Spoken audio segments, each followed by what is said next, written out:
Hello, everyone, and welcome to Uncivil Law. We are here with a live stream react, and this is going to be a relatively short one, but for me, I don't even know what that means, so it'll be some length of time, but it's not intended to be long, and we are responding to an article from a patent blog. This is Patently.o. As you may know, I am a patent lawyer. This is my day job, and Patently.o is a major blog, probably the major blog, on patent law by Dennis Crouch. This is the guy who runs it. I've met him once. So this is probably it's at least for me, the patent blog. It's a good way to find out what's going on in patent law if that's your shtick. It's one of my sources that I read on a pretty regular basis.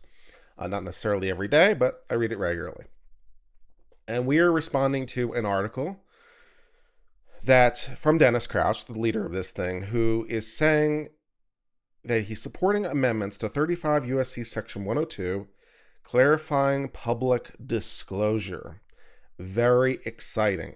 And so I'm going to read you the statute as it exists and read the changes. And we're going to talk a little bit about what these words mean because they might be less familiar to you. We're going to then read the U.S. Supreme Court case that this is in response to, and then we're going to read the rest of this and laugh at it.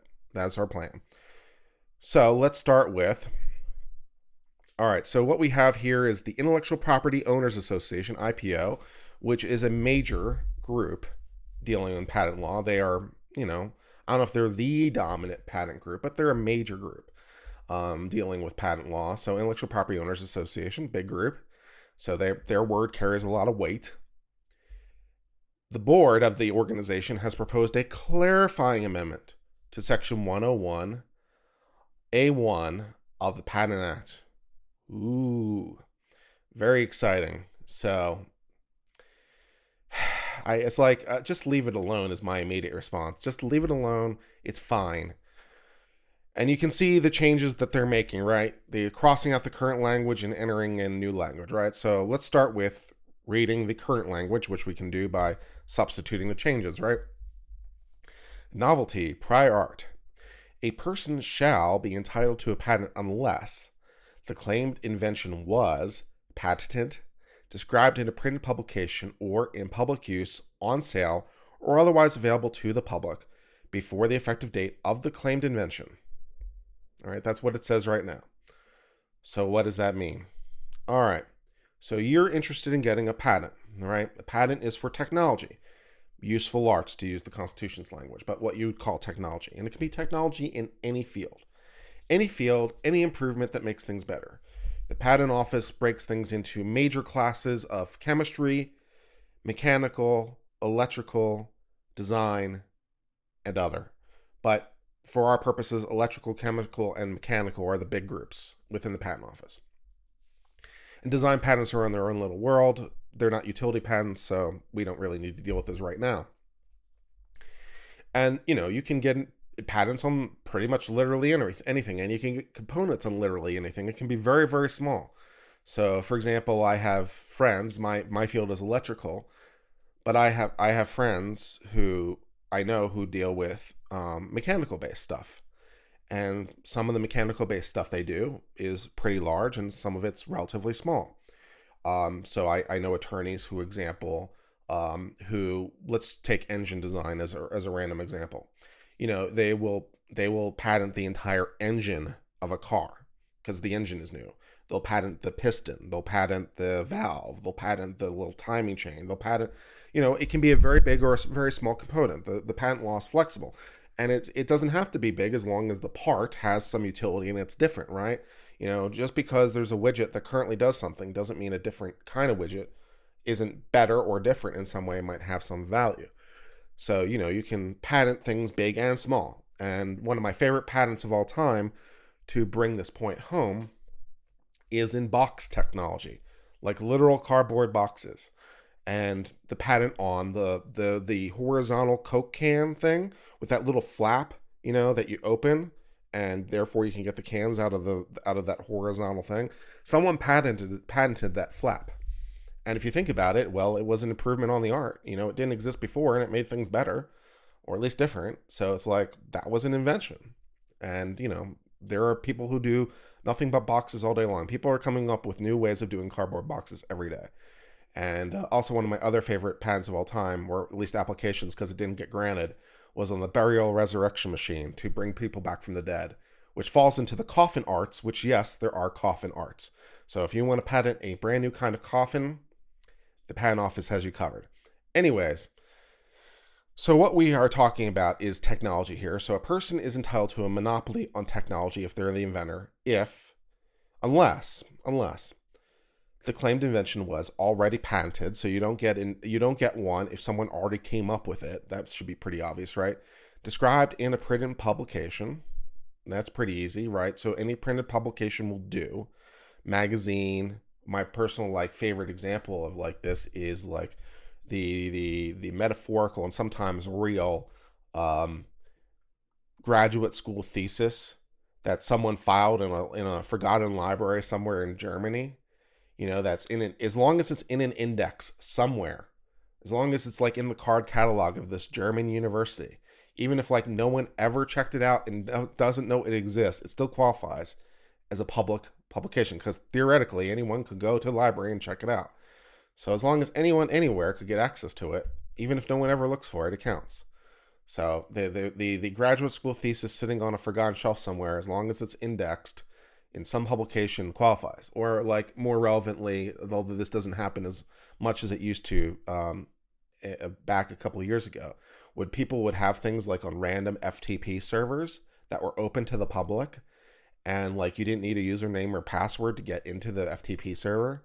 And they had things on there, and that qualifies because anyone could go there. Even if you could prove no one actually ever accessed the FTP, if someone could have done so, that was public by credentials or otherwise, it counts.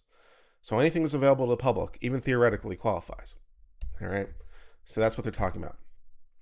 Public use is a really good one too. And or on sale or otherwise available to the public. So anything that's available to the public in any sort of way is very good. And let me give you an example of just how strict this can actually be in terms of what qualifies as public use or not public use, for example. So it says anything in public use, for example. How strict is this? First of all, it's very strict. I will turn your attention to the Supreme Court case of Egbert versus Lippmann. This is United States Supreme Court, 1881. Okay, and here are the facts of the case. Samuel Barnes designed corset steel, which were vertically disposed springs to stiffen a corset. Okay, so he came up with ways to stiffen a corset. He made his invention in 1855 after he had been presented with two women. His intimate friend and a friend were complaining of breaking their corset steels. So this is the motivation to invent, right? He has two women who says, I'm having this problem with corsets. So he goes to work. Samuel designed a stronger device using two pieces of metal fashioned together to create a double reinforced Cortex steel. He then gave the springs to one of the two women who in 1863 became his wife and later the executor of his will, okay? So he gave the springs he designed to his friend slash fiance slash wife so that she could wear them and test them out and see how they went. All right. Okay. Then in 1863, he showed the invention to a friend. And in 1866, he applied for the patent. So what is the public use? The public use is giving it to the girlfriend slash fiance slash wife. That's the public use. Even though literally no one could see it, right? Because it's a corset. It springs inside the corset to make it more rigid. And literally no one can see it. But she's a member of the public. She's not in privity to the inventor. She's just a random person. She's not part of, the staff of the inventive team. She's just a member of the public. So he gave it to a member of the public, even a very closely associated one. Supreme Court says in 1881, that qualifies as public use. The corset springs given to your fiance qualifies as public use. The thesis that no one has ever read in a forgotten library somewhere qualifies as public use. So we're pretty serious about this stuff, okay? You can have patents can be secret or they can be public. If they're public, they no longer have value because they're public. So you have to keep them secret until you get the patent. So that's how strict we are about this. We're really strict. All right, so that's an example of what you're talking about. You can't get a patent if it's known to the public. Okay, long story short. If it's known to the public in any way, any member of the public at all. So like if it's not like a person of your own staff, if it's not, a co-inventor, if it's not like part of your design team, if it's no, this is incidentally like one of the reasons that like a lot of companies will have you sign NDAs just to like store their factory because they're so anal about this that like, oh, we're going to put you in basically in privity so it doesn't qualify as a public disclosure. That's one of the reasons why they're so anal about this. So incidentally, that's what they're talking about. All right. So we want to change the language.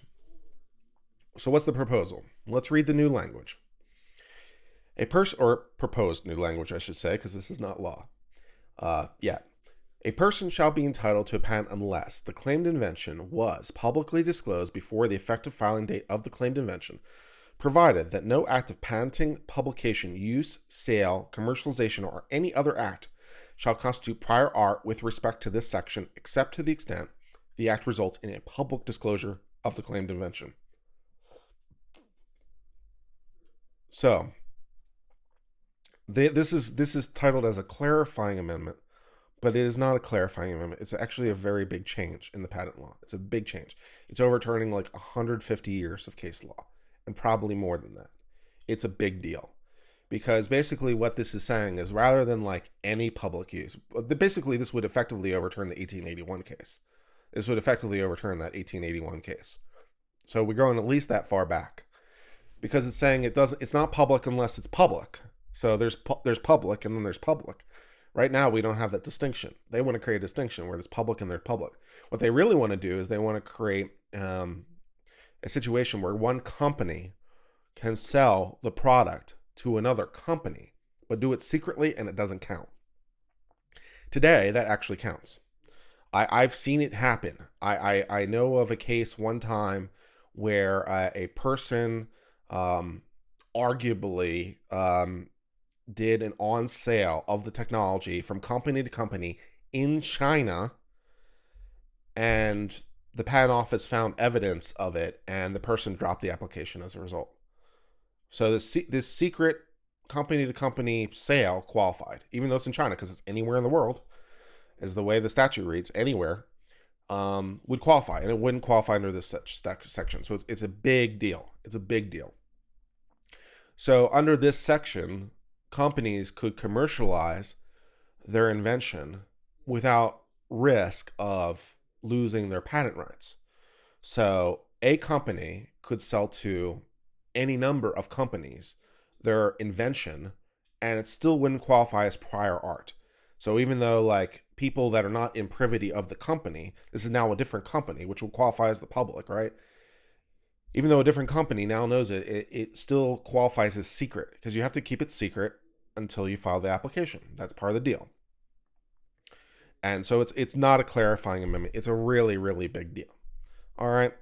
So I thought next that we turn to the Supreme Court case that they say they want to overrule. Okay, Helsinn Healthcare versus Teva Pharma, 2019. And I'm just going to read you the summary of the case from the Supreme Court. This is the Supreme Court case of Helsinn Healthcare versus Teva Pharmaceuticals. It was a 9-0 decision of the U.S. Supreme Court. So I'm just going to read you the summary of the case, and you'll see exactly how this works.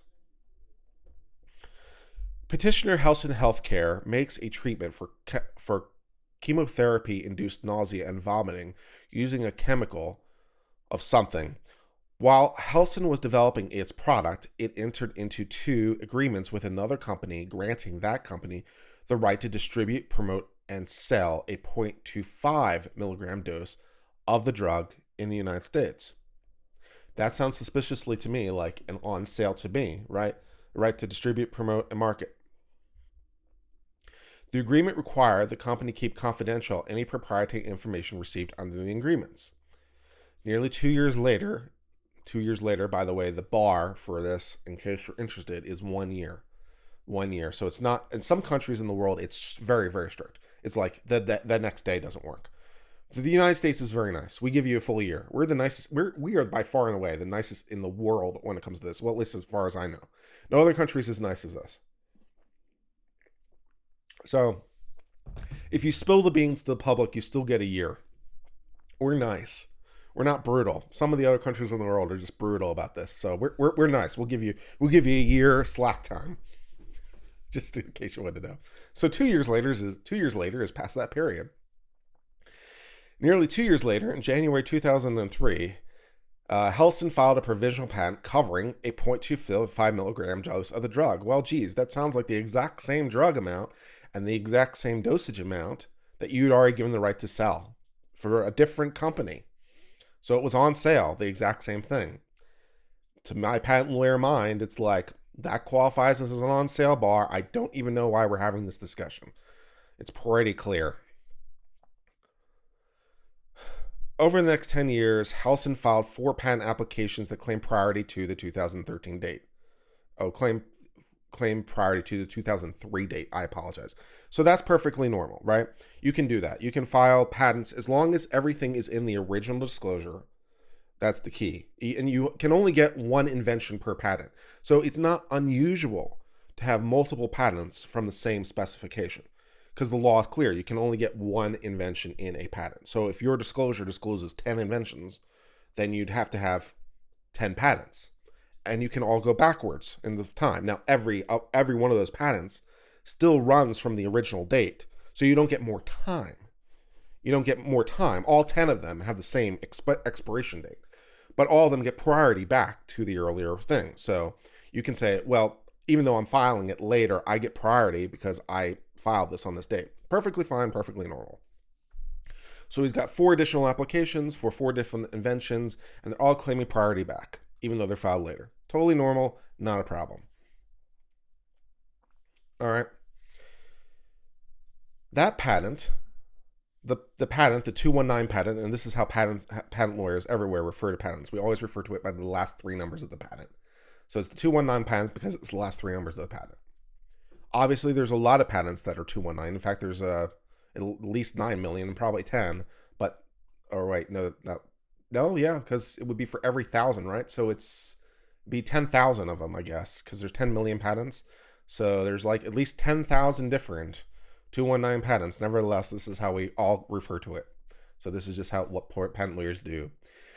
The 219 patent covers a fixed dose of 0.25 milligrams of the drug in a 5 milligram solution, as covered by the Leahy-Smith Invents Act, the American Invents Act, which changed some stuff dealing with patent law that is not probably important to this analysis. So we'll just skip past that.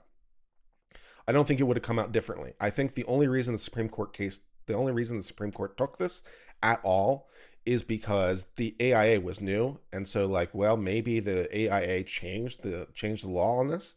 And so we have to have a new decision under the AIA. Personally, I don't think it makes a difference one way or another, but it's a new law. So I guess someone could argue Congress changed the interpretation, which they clearly didn't, but never mind. In 2011, respondents Teva Pharmaceutical and Teva Pharmaceutical, collectively Teva, sought approval to market a generic version of the drug. Helston sued Teva for infringing the patents, including the 219 patent. Teva countered that the 219 patent was invalid under the on-sale provision of the AIA, which it is, right? We were just discussing this a minute ago. Any on sale to anyone outside of your privity counts.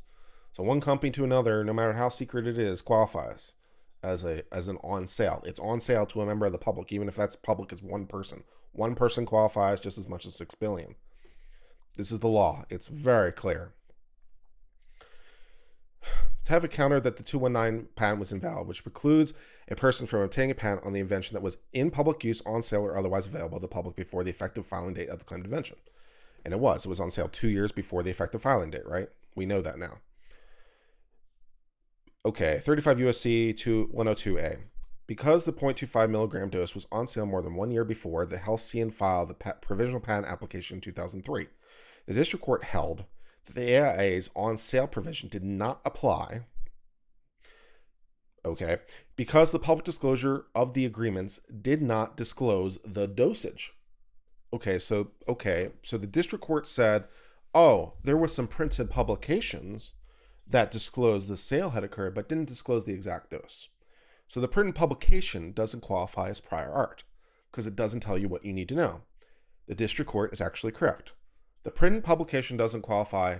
Well, it is prior art. It's just not defeating prior art, because to be prior art, it has to like tell you everything you need to know, and it didn't tell you enough, and it's not obvious in combination to something else. So the district court was half right. The printed publication is not defeating prior art because it would not by itself or in combination render the exact dosage obvious. So as the print publication, the district court was right. What the district court failed to consider was the on sale bar, or didn't like, I don't know if they failed to consider it, but it was a problem. The Federal Circuit reversed, holding the sale was publicly disclosed, regardless of whether the details of the invention were publicly disclosed in terms of the sale agreement. So the Federal Circuit reversed and said, no, the printed publication thing is super, super interesting, but there's also this on sale bar, and company to company, secret or no, qualifies as on sale to a member of the public. What medication? It's a cancer medication. Not that it really matters. It's a chemotherapy, whatever. But it doesn't really matter. It's the magic box medication, but for our purposes, doesn't really matter. They would come out the same. All right, so what did the Supreme Court say? Held, a commercial sale to a third party who's required to keep the invention confidential may place the invention on sale under the law. The patent statute in force immediately before the American Invent Act included an on-sale bar. The court's precedent interpreting that provision supports the view that a sale or offer to sale need not be an invention available to the public to constitute invalidating prior art. Right? This is very clear case law. The Federal Circuit has made explicit what was implicit in the court's pre-AIA precedent, holding that secret sales could invalidate a patent. Given this settled precedent, the court applies the presumption that when Congress reenacted the same on-sale language, it adopted the earlier judicial construction of the phrase. So see what the people who are trying to fight this against were trying to do, and it's not like completely wholly unreasonable, right? Because words mean what Congress means when they write them, and Congress writing one thing in the act that came before this was the 1952 Patent Act, so it was written in 1952, and the AIA was written about 10 years ago, give or take, something along those time frames. So Congress may have meant something different in 2010 than they meant in 1952, even though it's the exact same words. So it's like not a completely wholly unreasonable argument and say, well, Congress used the word on sale in 1952, and that doesn't mean the same thing it means in 2010. Okay, well, that's a reasonable argument, but then you have to say, okay, well, what did Congress mean then? Because they used the exact same words. They could mean something different, but what different do they mean? And what is your evidence for this? Because Congress is the one who controls the language. So what is your evidence that Congress had a different meaning in mind when they wrote this word? They say the exact same words down. It's the exact same words. It could mean something different, but what evidence do you have for that? Congress was super, super well aware of our precedent on this because it's been precedent for 60 years because the law was written in 1952. So for 60 years, we've been saying this on sale. And so okay, you want to argue Congress was trying to overrule all that by using the exact same words? We're going to need a little bit of evidence for that proposition. It's not that it's impossible, but we're going to need something that show that Congress wanted to repute all this. I mean, Congress can do it, but did they? And the people arguing against it are because there's no argument. There's no argument. It means exactly the same thing, and as it meant 60 years ago. So it was a stupid argument, and the court saying so. Yeah. So given this settled precedent, the court applies the presumption, and the court reenacted the on-sale language and adopted the earlier construction. The addition of the catch-all phrase, or otherwise available to the public, is not enough of a challenge for the court to conclude Congress intended to alter the meaning of on-sale. So see what they're trying to do. They're trying to retroactively interpret words. So it says printed publication on sale, blah, blah, blah, or otherwise available to the public. And they say, aha, because it says otherwise available to the public, that must mean everything that came before is also only in the context of if it's available to the public. So even though it says on sale, comma, or otherwise available to the public, we can read that otherwise available to the public language into everything. So we can say, aha, it means on sale to the public, not just on sale. Court's like, no, no, no, no, no, no, no, no, no, no, no, no, no, no, no, no, no, no. This is not going to work. All these things are prior art, and you can't do this. It's not. It's a creative attempt. 10 points to Gryffindor and all. It's a creative attempt to say, oh, Congress, when they wrote public in this last section, meant it in prior sections. And normally, by the way, when you're trying to do that, the language that you're trying to do that with has to come before, not after. So if it said like available to the public and then said all that stuff, you could read it forward. The trying to read it backwards into the statute is a whole nother level of creative attempt. But no, thank you for playing. That's not going to work.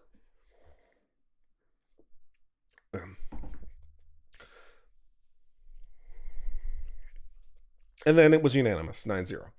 And to me, as a patent lawyer, I'm like, this is totally unremarkable. This is totally unremarkable. I have nothing to say about this decision. It's perfectly right. It's right, and there's nothing wrong with this decision.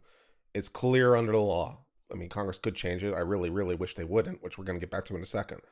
But it's pretty clear under the law. This is what we're talking about.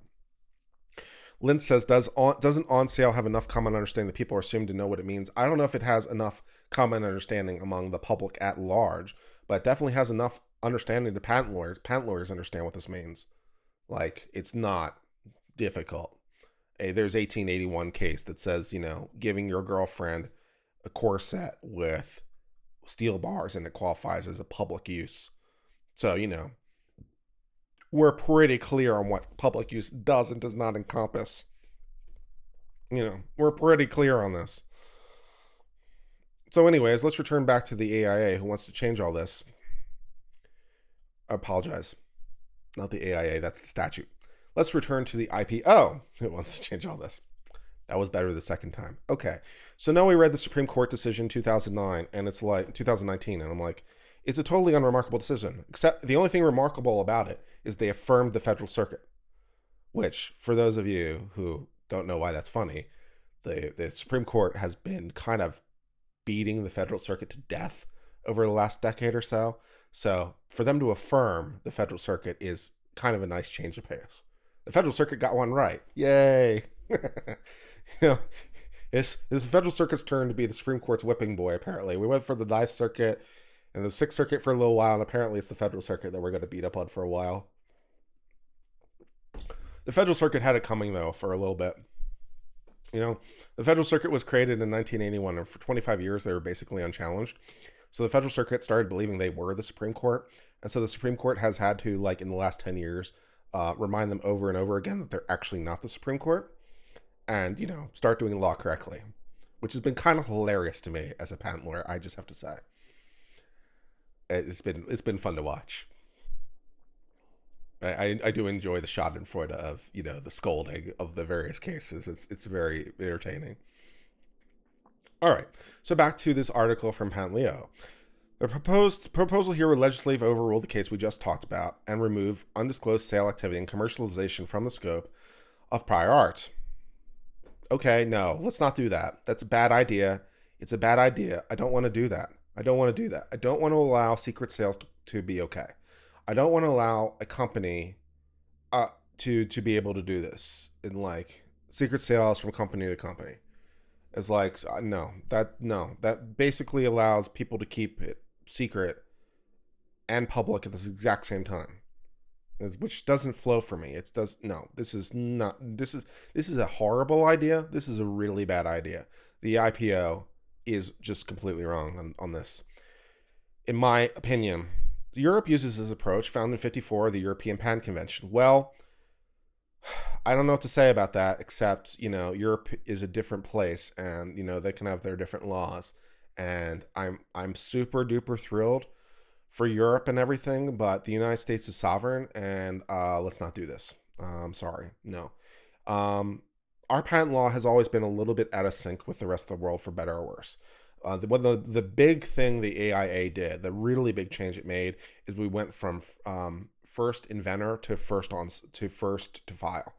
So, quick description of what this is. So before the AIA came along, for all of U.S. history, and this has been aberrant because I think everyone else in the world was the other way around. But the U.S. The question is two different people file for a patent application for the same thing. Who wins? Okay, that's the question. The answer everyone in the world took, except the United States, was whoever was first to file wins. First to file wins. The answer the US took is whoever was the first to actually invent. So whoever came up with it first wins because they were the first inventor. Now, the reason that this got killed was twofold. First of all, because we were out of sync with the world. And second of all, because it was unbelievably inefficient. Like, it was incredibly expensive for everybody, government and private industry. And it created uncertainty. And the amount of cases that were like overturned or like where patent went from one person to another and who said, no, this really should have been this person's patent, so we're going to give it to them instead. The number of times that happened was very, very low. I mean, it wasn't non-existent low, but it was like, I forget the number. Let's say it was 10% of the time, that this would actually happen. That where actually someone would challenge it, that it was 10%. So first you had to challenge it, and then it was like 10%. And there weren't that many challenges, and there weren't that many successes. And so the U.S. government eventually just decided, and I think quite rightly, that this whole thing was kind of stupid. Like, it was just not worth our time. It wasn't worth our hassle. The amount of effort we're giving, and we're creating all this uncertainty to boot too. And it also allows, the other real problem it allowed is for someone to hold on to their patent and keep it secret and only file after someone else did. So like, if you came up with an invention 20 years ago, and you'd have to prove due diligence and a whole bunch of other stuff to keep priority, which we don't need to get into. But if you invented something 20 years ago, and then someone else files for that exact same invention today, under the old law, you could then immediately file and say, well, I should get priority because I can prove I came up with it. You'd have to prove it, of course. But I can prove I came up with it 20 years ago, and I can prove it's the same thing, and I can prove I have due diligence. And it's like, no, we don't want this. The entire goal of patent law is to expand the knowledge of the art. We want more stuff to be known. We are bribing you with a patent, a monopoly on this technology in exchange for knowledge. That's the deal. And we want knowledge. So like the fact that you held on to this for 20 years and then you can get, so you have 20 years of private use, and then you can get a patent that starts today that was valid for 17 years at the time. It's like, no. So we have these, what they called submarine patents. And it's like, no good. So what we're going to do is we're going to change it. So it's not 17 years from the date it's granted anymore. It's 20 years from the date of filing is the patent term, which in principle is exactly the same, because we're basically saying you're going to lose 3 years in the patent office, which historically has been kind of true because it takes a long time. So the whole thing is like, okay, you're going to lose 3 years in the patent office. So we're going to go from 17 to 20 to compensate you for the 3 years you're going to lose in the bureaucracy. And this isn't a slight on the patent office. They do a lot of work, and they do it very, very fast, all things considered. And they have 10,000 employees. The thing is that there's way more filings than the patent office can keep up with. It's just so much stuff. And they're doing fine work. It just takes forever because, the amount of things increasing continues to go up, and it's, you can't hire enough people to do the work. So anyways, so we're going to just say, okay, you're going to lose 3 years of the patent office. So we're going to change the term from 17 to 20 years, but it's from the date of filing rather than the date of grant. So that saved the patent issue. That saved the submarine patent issue. And also now we're going to change it so it's the first person to file. So it's 20 years from the first person to file rather than the first person to invent, because it just wasn't worth our time. And it also creates the incentive that now everyone has an incentive to rush to the patent office, right? Because no one else knows what anyone else is doing. That's the whole point. Everyone else is inventing in secret. And the number of times that like multiple different people who are completely independent come up with the same invention would probably shock you. It happens way more often than you'd probably expect. It happens quite a lot, actually, because like everyone in the field is innovating at the same time, and everyone in the field is going to like the same conferences and all that stuff. So there's a big pool of shared knowledge. So it is not unusual in the slightest for 2, 3, 4, 5 different people working independently without knowledge of each other to come up with the exact same idea at roughly the same time. It happens all the time. It's not unusual.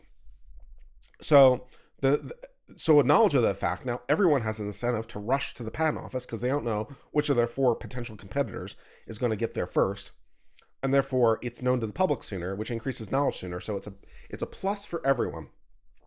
It's a plus for the public because they get knowledge sooner. It's a plus for the people who get their patents because there's a lot more certainty because they don't have to worry about someone coming along someday and stealing their patent out from under them. So it's good all around and stuff. So that was a big change from AIA. But this is pointing out that we've had some differences with Europe. So Europe has an approach when it comes to public disclosure. Sure, I that's fine. I just don't think it means we should do anything about it. Europe can have its rules. We have our rules.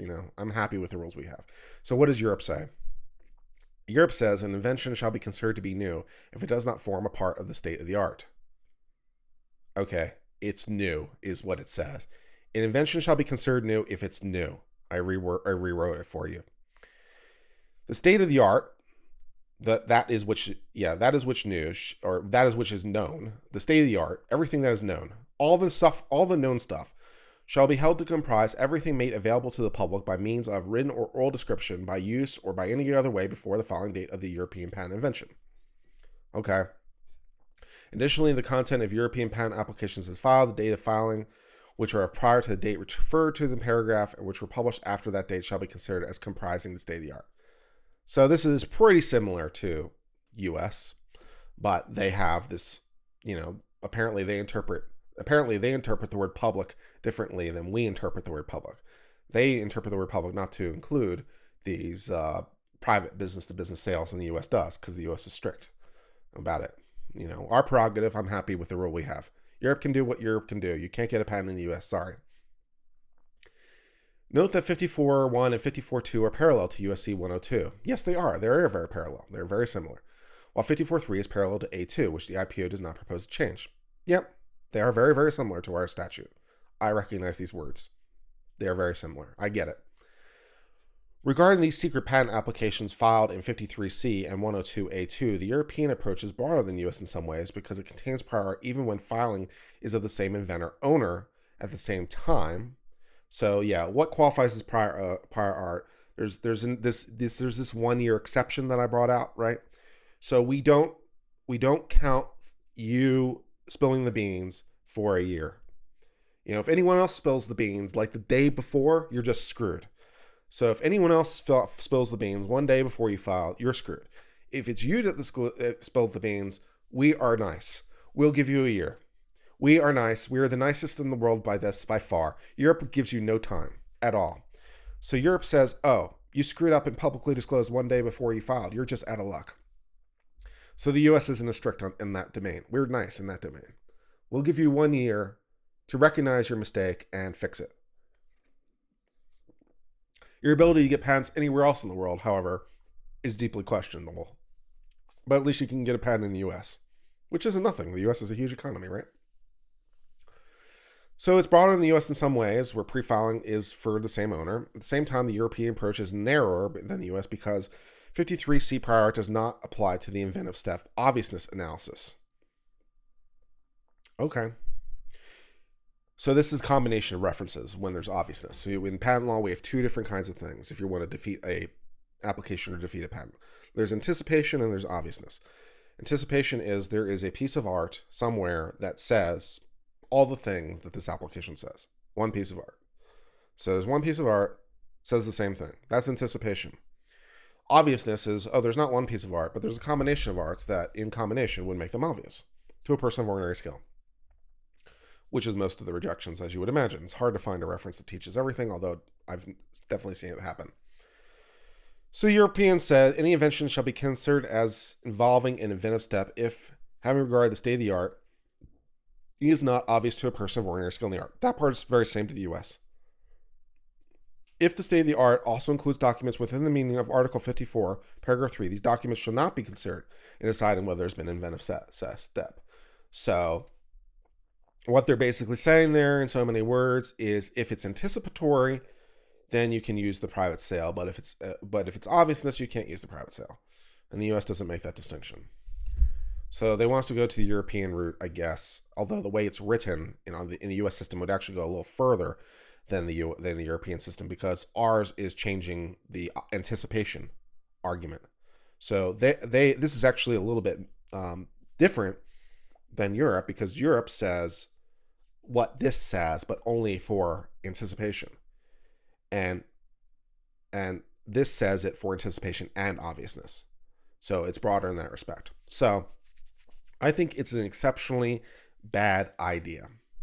So let's not do that, is my patent yelling thing at the day. So let's see if there are any comments before I kill the stream. This has been 40 minutes, which is way longer than I expected. This is what qualifies for a quick stream, I guess. So I guess I don't know how to do quick. Oh well. That's fine. Lynn says, am I wrong in thinking this sounds like legalizing submarine patents? Well, it's legalizing... It wouldn't be legalizing submarine patents, but it would be legalizing company sales, and it would be taking things out of prior art that should be prior art. Now, of course, one of your competitors could still like beat you to the punch. So in that sense, like, it may not be that big a deal, but you know, if it's available to the public, I want to hold you what you did against yourself. You're the one who did it, so I want to hold it against you. Stealth pants, yeah. Hi, Jan. As always. Can you start using your invention after filing and not lose a patent because of it? Yes, you can. Absolutely, you can do that. There are reasons you might not want to do that, but yes, hypothetically speaking, if your original patent filing has everything you ever want to file in it, if it discloses everything you want, then there's no harm in putting it on sale after you file, because you have priority. And you would even have priority in Europe, because you can use the US priority to get European priority and vice versa, because we cooperate in that way. The US will recognize priority from other places, and they'll recognize our priority to certain degrees. There are limits on that, but to certain degrees. So yeah, you can file after the patent is filed, and then you can put it on sale, no problem. If your patent application is incomplete in some way, however, you might have a problem, because now it's on sale and now you run into problems. So as long as the application is completely valid and contains everything you want to say, and the patent application is complete and is going to be accepted, and it's technically correct, then sure, put it on sale. But you might want to wait just a little bit more to see if there's going to be any kind of problem there. But yes. Yeah. Vamp points out, of course, the US has to be different. It's hard to prove when an idea was first made. Yes, it is hard to prove. And the way you used to do this is you used to go to lab notes. So the way you prove this is you go to the lab notes they kept, because scientists keep lab notes, right? They here's what I did this day. Here's what I did this day. Here's what I did this day.